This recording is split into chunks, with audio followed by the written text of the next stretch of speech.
Magandang umaga po sa inyong lahat. Nandito na naman po tayo sa National Integrated Fisheries Technology Development Center upang ibahagi ang iba't ibang technology na nandito po sa aming center dito sa Dagupan City. Ang ating pong pag-uusapan ngayong umaga ay ang tungkol sa technologying isdat gabi culture. Ang isdat gabi culture ay isang pamamaraan o technology na naglalayo na mapagsama natin ang pag-aalaga ng gabi at pag-aalaga ng isda sa isang sukat ng lupa. Ito po ay mahalaga lalo na doon sa mga magsasaka o namamalaisdaan na may maliit na lupain lamang.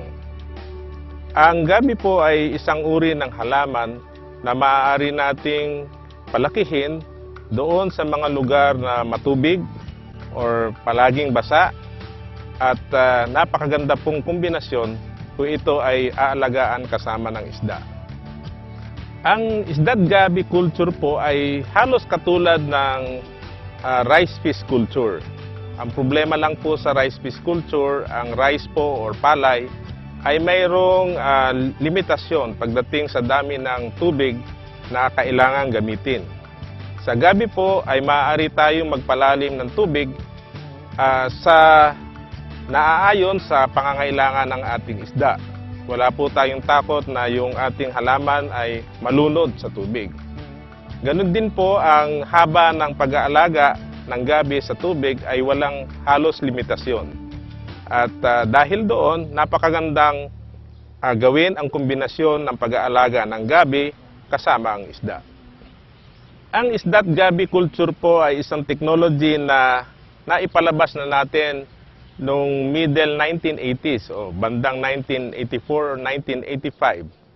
Isa pa ito sa mga technology na integrated culture na tinatawag namin kasama ng isda. Ito po ay ginawa na sa mga selected o piling lugar sa Central Luzon at nakita namin kung gaano kaganda ang contribution ng isdat gabi culture sa kita ng mga magsasaka.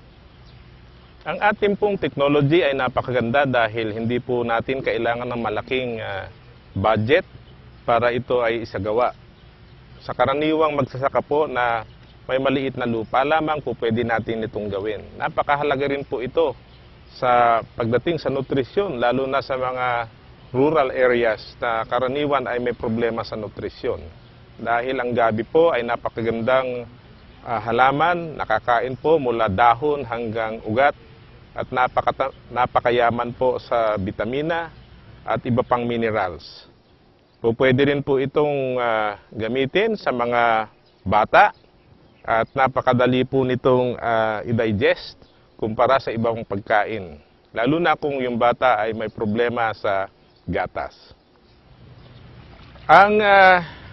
Dito po sa ating isdat gabi, pinopromote din po namin yung paggamit ng asola. Ang asola po ay isang green technology na kayang-kayang gawin ng sinumang magsasaka dahil ito po ay madaling alagaan. Ang asola po ay nagsisilbing direct na pagkain o diretsong pagkain ng mga isdang katulad ng tilapia. At ito rin po ay nagsisilbing pataba ng ating gabi. Yung mga dumi naman po ng ating isda ay nagiging fertilizer din ng gabi, ganun din ng asola. Kaya't minarapat po namin na dito sa ating technology ay i-combine yung culture with culture ng isda at gabi kasama ang asola. Ang technology po na ito ay po pwede nating gamitin doon sa mga magsasaka o namamalaisdaan na mayroon ng backyard fish ponds. I-combine lang po natin yung culture ng gabi. At sa mga small water impoundments din na isinusulong ng ating Department of Agriculture, pwede nating isama rin ang gabi dahil nasabi nga natin na napakaganda ng nutrisyon na po pwedeng ibigay nito sa mga pamilya.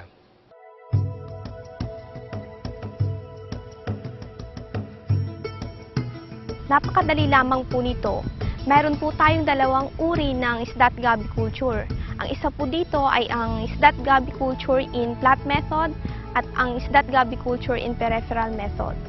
Ang isdat gabi culture in plat method, una po natin gagawin dito ay i-consider po natin yung pagpili ng tamang lugar sa pagkukulture po natin ng isdat gabi. Unang-una po dito, dapat alamin po natin yung source po ng tubig.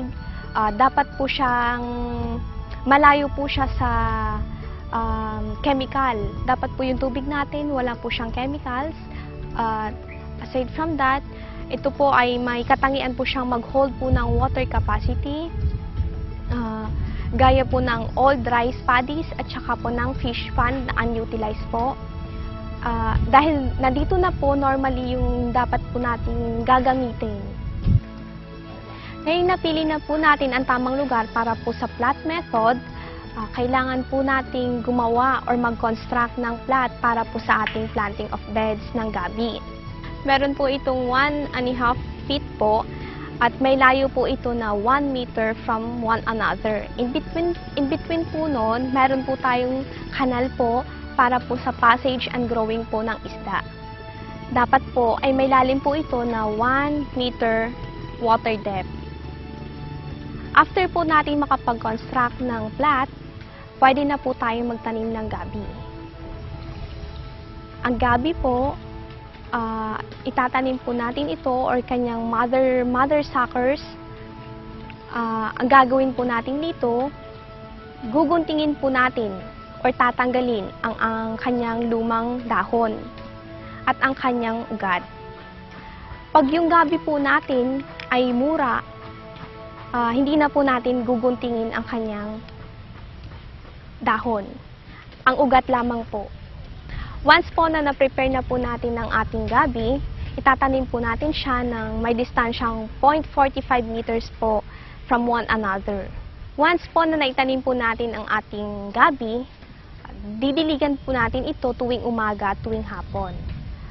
After po nun, maglalagay din po tayo ng fertilizer with the use of azolla. Ang azolla po ilalagay po natin sa gabi na may timbang po na 20 grams per plant po ang azolla. Ilalagay po natin ito doon po sa gilid ng gabi na kung saan, kung dry na rin po yung azolla, maglalagay po ulit tayo. Ang azolla po ay isa po siyang aquatic fern. Ito po ay lumulutang or floating fern. Ito po ay maliliit po siya na color green. Ang azolla po ay maaari po nating gamitin bilang pagkain sa ating mga hayop gaya ng baka, manok, baboy, at maaari rin po sa isda. Madali lamang pong paramihin or i-produce ang azolla. Kailangan po tayo maglagay ng konting buhangin po, tsaka po yung sa maliit po na container, kailangan po yung tubig po nito, mayroon po siyang 1 foot po na tubig. Sa paglalagay po ng azolla, kailangan pong meron po tayong timbang na 20 grams. Sa 20 grams po ng azolla na ilalagay po natin sa ating container na kasinlaki po ng batya. After that po, mag-aantay po tayo ng 1 linggo upang i-harvest po ito. Sa pag-harvest po ng azolla, dapat po i-harvest lang po natin sa isang container kalahati po ng azolla upang magkaroon pa ulit tayo na matitirang azolla sa ating container na ating pararamihin ulit. Sa pong alternative or alternatibong paraan sa pagpaparami ng azolla, maglalagay din po tayo, pwede po natin gamitin yung mga lumang tarpaulin po natin at ilalatag po natin ito sa isang patag na lugar. Tayo po'y magbubungkal ng lupa at ating ilalatag ang lumang tarpaulin. Doon po tayo maglalagay ng ating azolla upang maparami po natin ito. Sa pagpaparami po ng azolla sa tarpaulin, kailangan po yung tubig po niya, i-maintain po natin ng 1 foot po ang lalim po nito. Sa sukat po ng ating tarpaulin na may 10 hanggang 10 by 30 feet, maglalagay po tayo doon ng 80 grams ng azolla. Dadami po ito sa loob po ng 1 linggo. Maaari po tayo magpadami ng ating azolla sa kanal na kung saan tayo nag-aalaga ng isda sa tabi po ng gabi. Aside from that, Yung azola rin po, ginagawa rin po siyang fertilizer din po dun sa gabi. Tandaan lamang po natin na ang pagpaparami po ng azola sa ating kanal, dapat po i-maintain po natin or regular po yung ating pag-harvest weekly upang meron pong passageway ang ating isda at lumaki po ito ng husto. Tandaan po natin, hindi po tayo makakapagparami ng ating azola sa ating fish ponds or canals kung ang ating isdang aalagaan ay tilapia or ornamental fishes gaya po ng carpa, gapi, dahil ito po ay kinakain ng ating mga isdang aalagaan. Pero makakapagparami po tayo ng ating azola sa fish pond kung ang aalagaan din po natin na isda ay ang hito.